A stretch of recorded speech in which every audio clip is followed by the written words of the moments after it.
Bienvenido a otro episodio de la serie Descubre la Verdad. Mi nombre es Katy Ramírez y me da mucho gusto poder compartir contigo este espacio.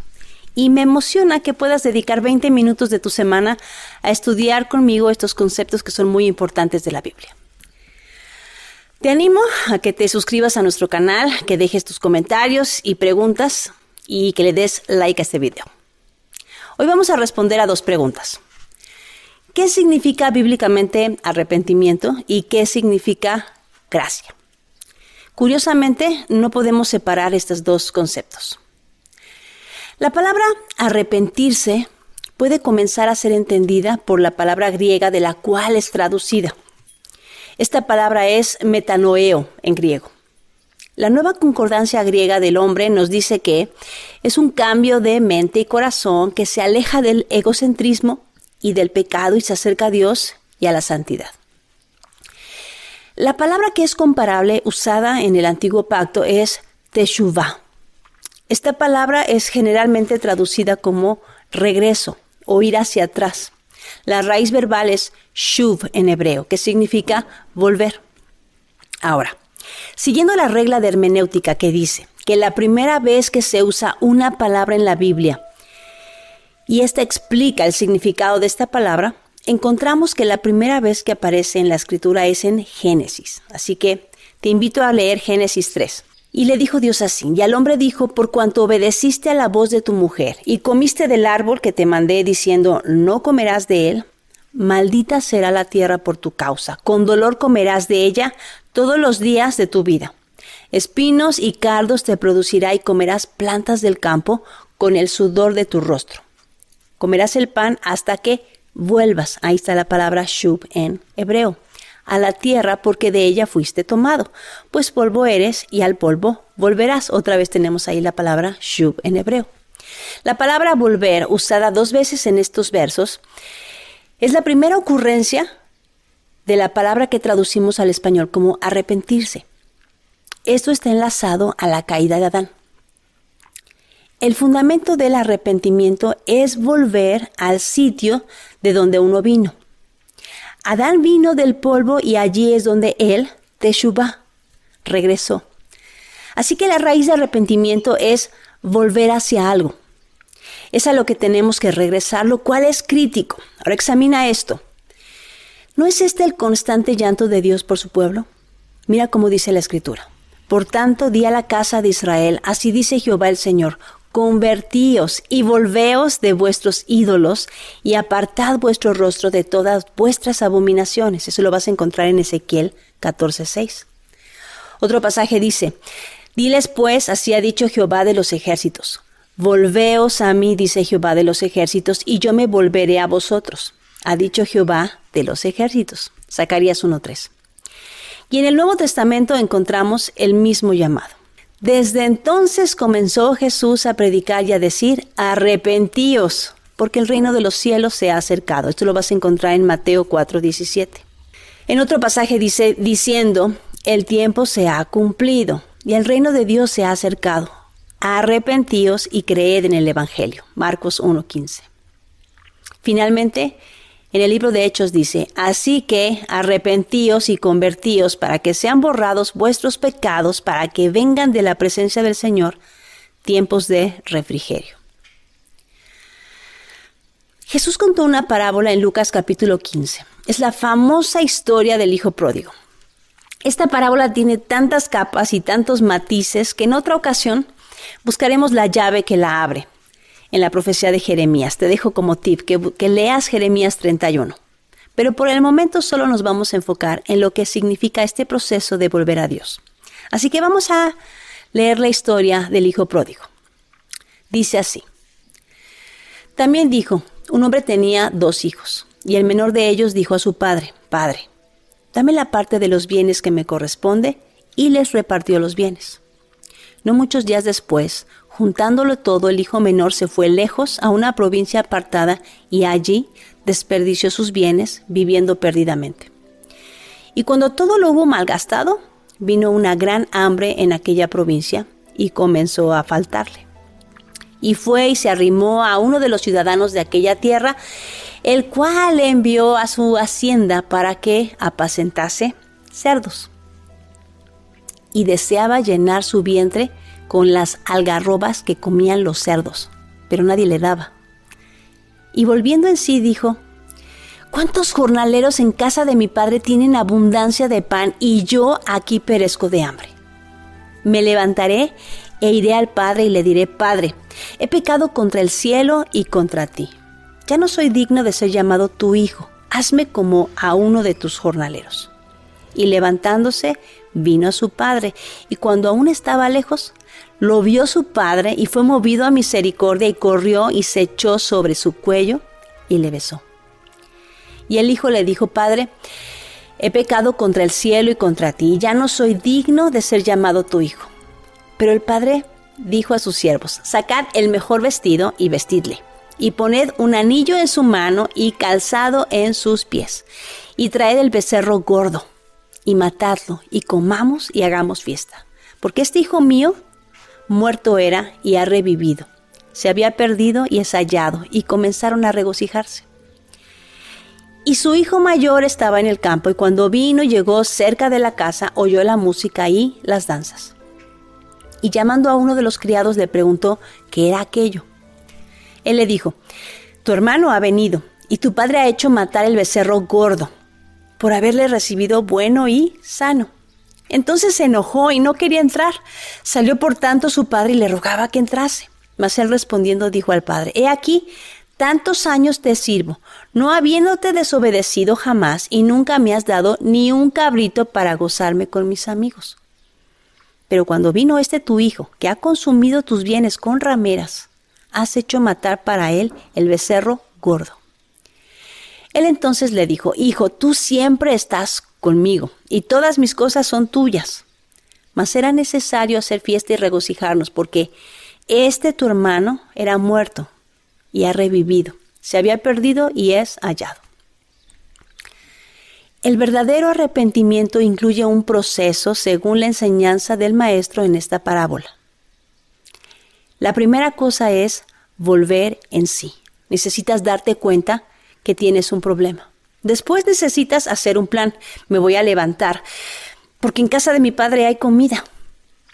Se puso de pie y empezó a caminar. No basta que tenga solamente el deseo. Y después decidió restituir el daño. Él pensó: como un jornalero voy a volver a mi casa. Y luego entras a la casa del padre. Él decidió quedarse en casa y vivir agradecido bajo las reglas del padre. Cuando Jesús murió por nosotros, Él sabía que íbamos a pecar y que aún en nuestro mejor día necesitaríamos de un Salvador. Cuando pecas, dice la Escritura enfáticamente que necesitas regresar, y Él no te condena.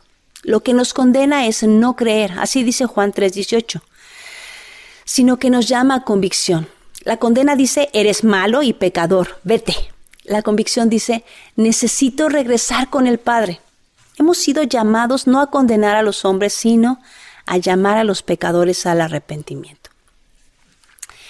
El arrepentimiento no es un evento de una sola vez en la vida. Cada instante del día, cuando nos damos cuenta que hemos fallado, necesitamos volver al Padre, porque queremos estar bien con Él.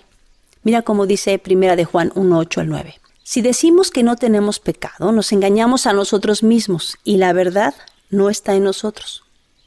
Si confesamos nuestros pecados, Él es fiel y justo para perdonar nuestros pecados y limpiarnos de toda maldad. Si regresas a Él, sin importar qué tan lejos hayas llegado, te va a lavar con su sangre y te va a recibir.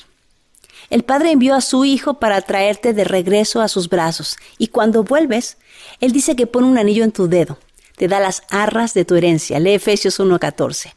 Te viste del nuevo hombre, te hace una nueva criatura, como dice 2 de Corintios 5:17. Él mata al mejor becerro. Mira, entregó a su propio Hijo como sustituto por ti. Lee Juan 1:36. Y hace fiesta. Lee tu Biblia. Dice que está preparando un gran banquete para ti en Apocalipsis 19:9. Ahora, una vez que hemos entendido lo que es el arrepentimiento, es importante entender también qué es la gracia. Usemos el principio de hermenéutica que ya aprendimos. ¿Cuándo aparece por primera vez la palabra gracia en la Biblia? Para entender lo que significa.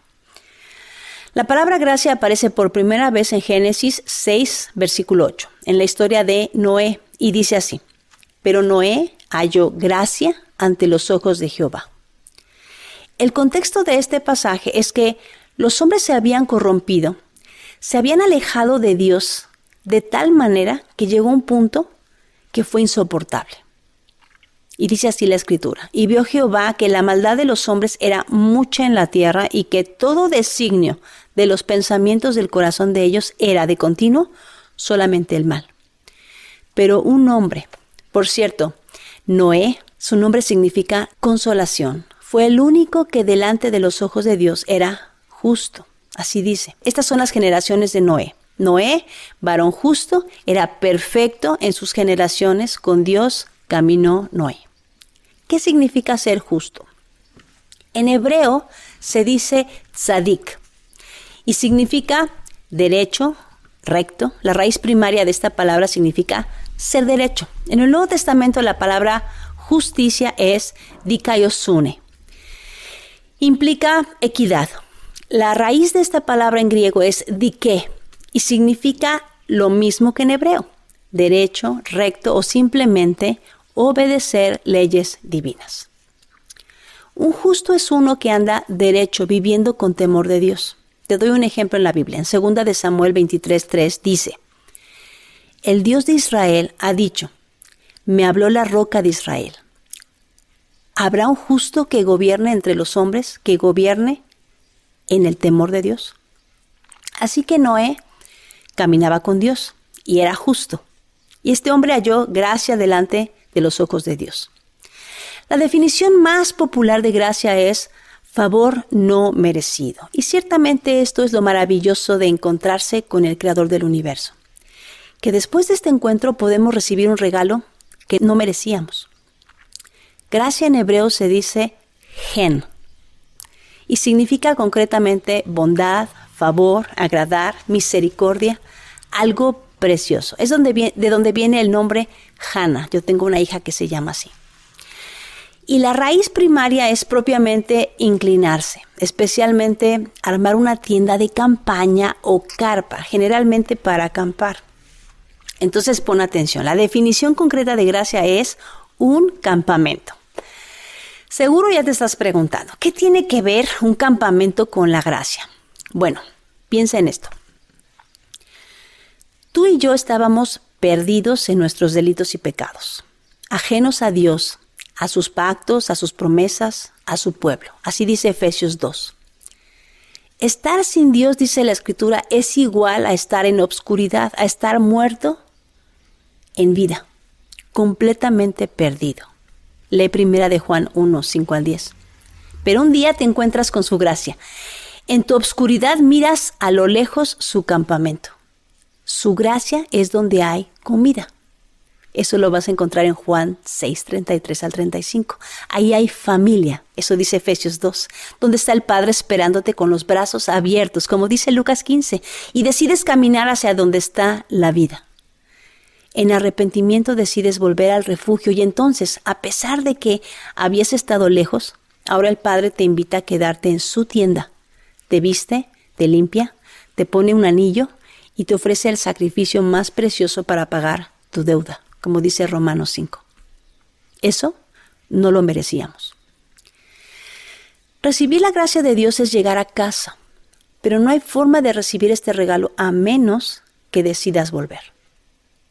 Por eso, sin arrepentimiento, no puedes recibir el perdón de Dios.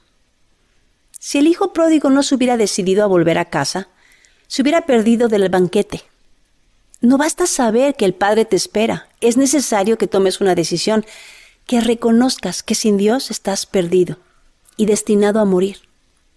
Pero si te levantas y dejas la vida vieja, la que te tiene atrapado, sucio, comiendo de las algarrobas de los cerdos, el Padre correrá a tus brazos y te vestirá con la túnica de colores.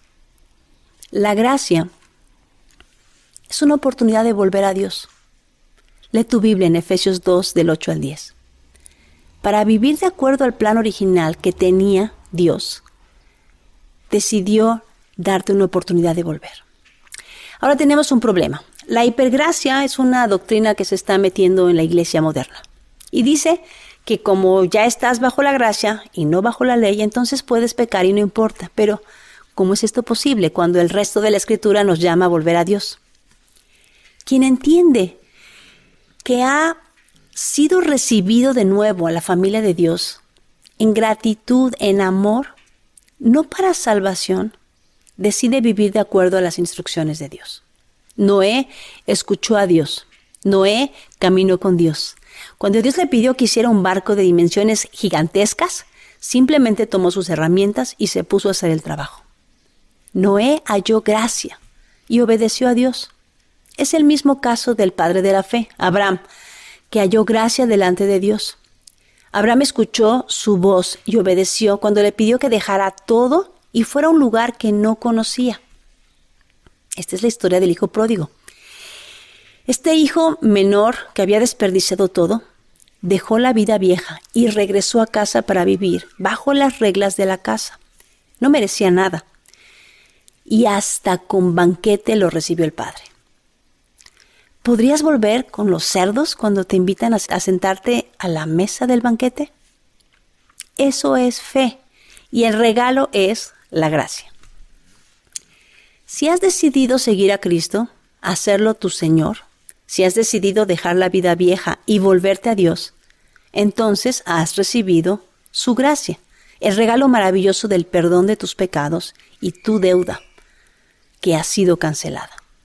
Porque la paga del pecado es muerte, mas la dádiva de Dios es vida eterna en Cristo Jesús, Señor nuestro. Así que ya no estás bajo la maldición de la ley, porque ya no estás en desobediencia. Estás en el desierto, pero si encontraste el campamento, entonces ahora vive en libertad. En el Salmo 119:45 dice, y andaré en libertad porque busqué tus mandamientos. Déjame terminar diciéndote lo que no es arrepentimiento. El arrepentimiento no es tristeza por los pecados o solamente remordimiento. El apóstol Pablo nos enseña que la tristeza por la causa de los pecados no es arrepentimiento. Él dice así, porque la tristeza que es según Dios produce arrepentimiento para salvación, de que no hay que arrepentirse, pero la tristeza del mundo produce muerte. 2 Corintios 7:10. Podemos ver que la tristeza no es el arrepentimiento, sino que la tristeza, según Dios, produce el arrepentimiento. Tú puedes venir y decirme, lamento mucho que te robé el lápiz. Y yo puedo decir, ¿lo lamentas? Pero no me has regresado mi lápiz. Tu disculpa no vale nada. Yo te perdono y te cancelo la deuda, pero sigues siendo responsable de tus actos. Para que haya reconciliación, es necesario que haya arrepentimiento, y esto incluye remordimiento. Lo experimentó el hijo pródigo cuando dijo, he pecado contra el cielo y contra mi padre. Pero también incluye restitución. Devuelve el lápiz.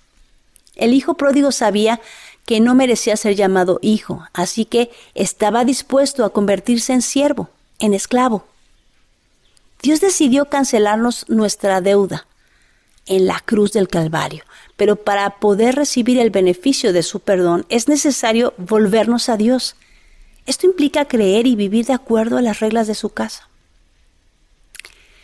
Terminemos observando estos pasajes. Mira cómo dice Lucas 6:46. ¿Y por qué me llamáis Señor, Señor, y no hacéis lo que yo digo? En Malaquías 1:6 dice el Padre, el Hijo honra a su Padre y el siervo a su Señor. Pues si soy Padre, ¿dónde está mi honra? Y si soy Señor, ¿dónde está mi temor? Dice el Señor de los ejércitos. En Mateo 7:21 Jesús dijo, no todo el que me dice Señor, Señor, entrará en el reino de los cielos, sino el que hace la voluntad de mi Padre que está en los cielos. En Santiago 1:22 dice, sed hacedores de la palabra y no solamente oidores que se engañan a sí mismos. El arrepentimiento no es tristeza por los pecados o remordimiento. no es solo un cambio de vida. El arrepentimiento es un cambio de la voluntad obstinada que decide someterse a la voluntad de Dios y volver a Él. Es una decisión de dejar las cosas del mundo y el pecado para poner en práctica las cosas de Dios a su manera, según sus reglas. No hay salvación ni reconciliación sin arrepentimiento. Esto es muy importante. Un evangelio que no predica esto no es bíblico. Así que es hora de volver a casa. Espero que hayas aprendido mucho hoy. Y recuerda, no dejes que nadie te diga lo que dice la Biblia. Léela por ti mismo. Que Dios te bendiga.